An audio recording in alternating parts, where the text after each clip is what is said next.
guys. Oh, wait, here's one live. Okay, I'm going to do this live. Let me see, Michael. Let me see. Michael, are you there? Is the caller there? Hey, Michael. It finally went through. How you doing? Hi, Michael. How are you? I'm great, thank you. I'm a big fan of yours for many years. Thank you. What city are you calling in from? So I'm calling from the greater Boston area. Okay, great. Great. Yeah, and it is snowing here, which is pretty crazy because we had a pretty mild winter. And as we're basically in spring now, it's weird to see it finally coming down. But so you guys have snow and corona. Yes, exactly. Lord have mercy. I know. A lot going on. So are you working from home? Well, I'm kind of like, it's interesting and that's a question I had for you because right now I've created a blog and I'm trying to create more content for my blog. My background is in TV news as a general assignment reporter, and I've worked in different markets. And, but my question for you is, do you think that the future is online, internet? Is there a way to monetize that? Or do you think that it's going to continue to be traditional media, television for a while? Well, as we know, people are transitioning. Okay, take the example of DJ Nice. Right. D Nice. Take the example of D Nice, who just started doing his thing online. Right. And hopefully that will be monetized because he got so many viewers, and hopefully, there will be people who will book him for gigs and, help him, establish himself in ways that, further his brand. In terms of traditional TV news, all of the shows now, they usually have some online component. NBC does. My former show, Access Hollywood, has an online component. Now, in terms of individually, can you make money as an individual as opposed to working with a corporation? Right.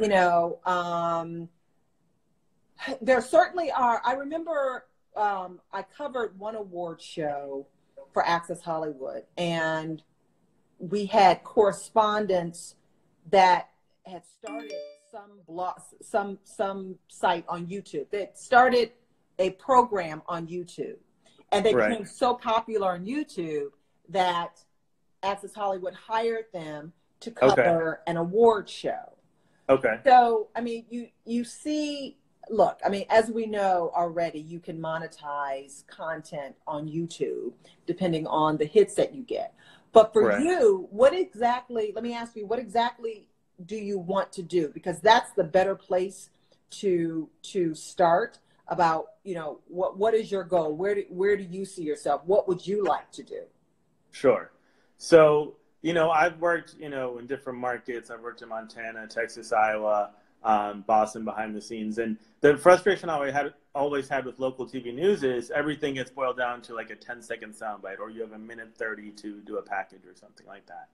And you have these great interviews with people, and most of it never sees the light of day. And so what I love about YouTube is there's no time restraints. You can have an hour-long conversation with someone and really get in depth, and you don't lose the context. And so I love the idea of having meaningful, long-form conversations with people, and local TV news just doesn't give you that opportunity. Right. The trick is, can I do that and make money off it? And that's the challenge that I have. Right. Right. Okay. So I have an entertainment attorney who wrote a book called The 16th Minute. Okay. And he studied, so basically is, what do you do after your 15 minutes of fame are over? Okay. And he tells all of his clients, especially his celebrity clients, okay, you may be on a show, popular show, you may, have a gig that's very high profile at the minute. What do you do after that is over? So the premise of his book, The 16th Minute, my entertainment attorney's name is Daryl Miller, is he studied the wealthiest people in the country. And he found that the one thing that they had in common was they all had at least 7 streams of income. Okay. Mm-hmm. So 7 streams of income. So like when one income goes away, you still have this, you have still this and this to sustain you.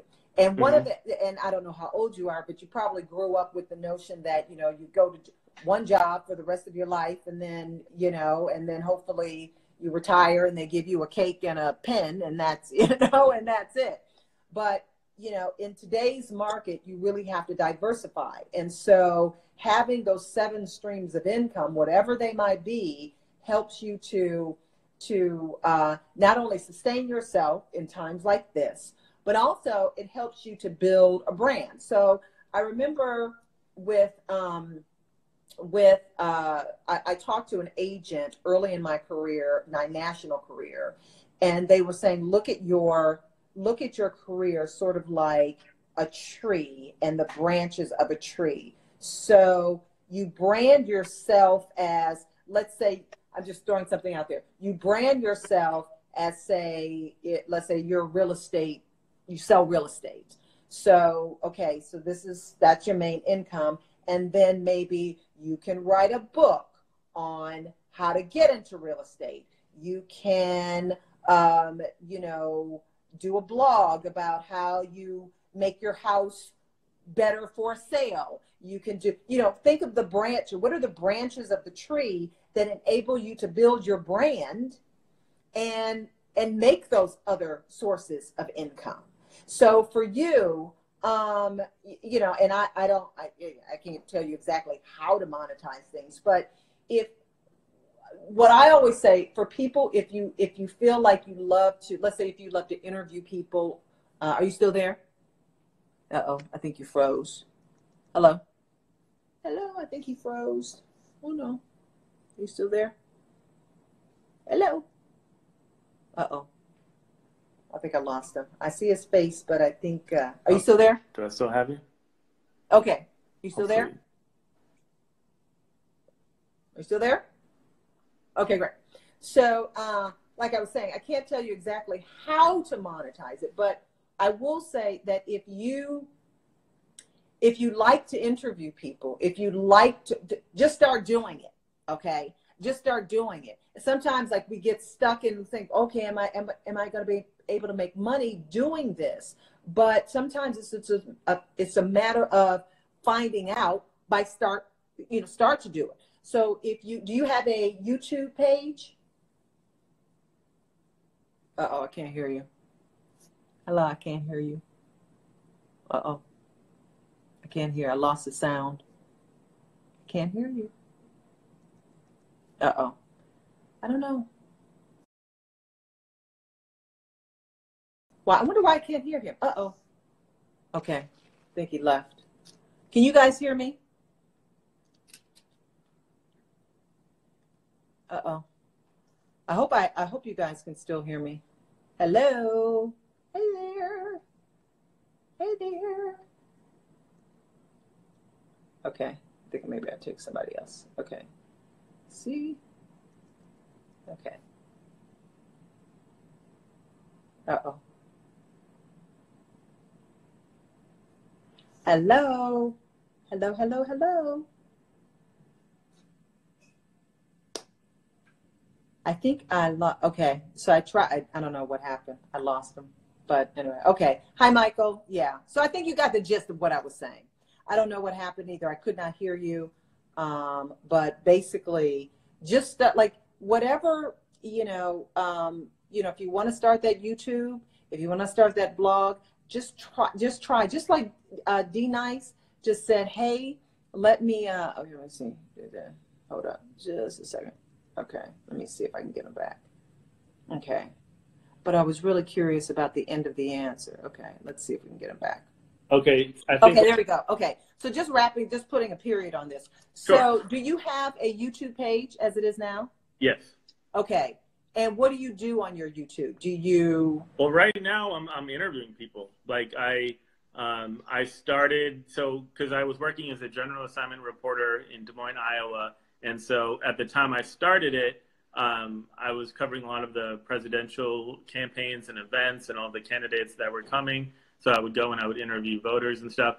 but now I'm trying to branch it out into, no pun intended, into other areas. And so I just interviewed a former Buddhist monk. I interviewed someone who was training to run the Boston Marathon before it got canceled. But just, I want to interview people from all walks of life, people that are interesting, and yeah, all different categories. Okay, so that's what you want to do on your YouTube page. Yeah. Okay, so are you doing that now? Yeah. Okay, and you want to know how to build that, how to get a bigger audience. Yes, and like to your point, like I remember 60 Minutes did a famous report on YouTubers and people that like were able to make all this money just on YouTubers and stuff. And so, but yeah, that is the trick, because there's different ways with Google AdSense and different advertising and stuff like that you can do as a way to try and generate revenue. But it's like you really need to get a lot of traffic in order to make that happen. Yes, yes. And building an audience. So basically it's about building that audience and using all the social media that you can to try to build that audience. Right. It may be, oh my Lord, I saw somebody behind you and I was thinking they were behind me. I was like, oh my God. Sorry about that. I was like, ah. So yeah, so building it's just building an audience. It's about, maybe going on some other podcasts and let people know what you're doing. That's the key. And I can't tell you exactly how to build an audience, but I can tell you, make sure you're doing what you say you want to do, as opposed to letting the fear stop you and say, well, I'm not sure if I can build an audience if I'm doing that. So, kudos to you for starting that. Thank you. Just continue. Once again, like D Nice, he started doing his DJing, 5-6 days ago, with an audience of 200 people. And he said he built it, and now it's, he's getting like hundreds of thousands of people that are tuning in. Sometimes it just hits at a certain time. So right. I hope that helps. Thank you very much. Thank you so much. Okay. Thank you. Okay. Thank have you. a great day. Bye-bye. Thank you. Take care. Okay.